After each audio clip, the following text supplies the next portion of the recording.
Welcome back, everybody. Today, I'm going to teach you how to remove formulas in Google Sheets.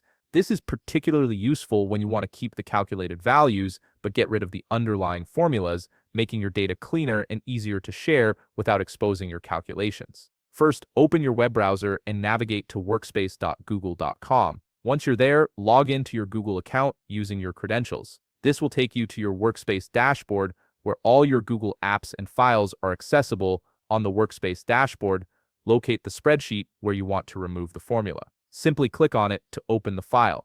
This will launch Google Sheets and display your spreadsheet with all its data and formulas intact. Now let me walk you through a practical example of how to copy a value that contains a formula and paste it elsewhere without bringing the formula along.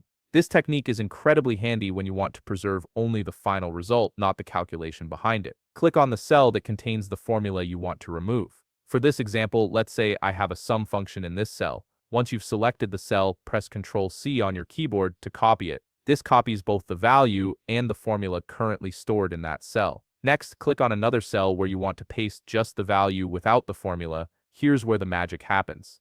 Instead of using the regular paste command, press Ctrl+Shift+V on your keyboard. This special paste command is called Paste Values Only, and it strips away the formula, leaving you with just the calculated result. You'll notice that the new cell now displays the same number but without any formula attached to it, and that's it. You've successfully removed the formula while keeping the value intact. This method works for any cell containing a formula in Google Sheets, whether it's a simple sum function or a complex nested formula. By using this technique, you can quickly clean up your spreadsheets and share final results without exposing your underlying calculations. If you found this video helpful, please leave a like, subscribe, and see you in the next video.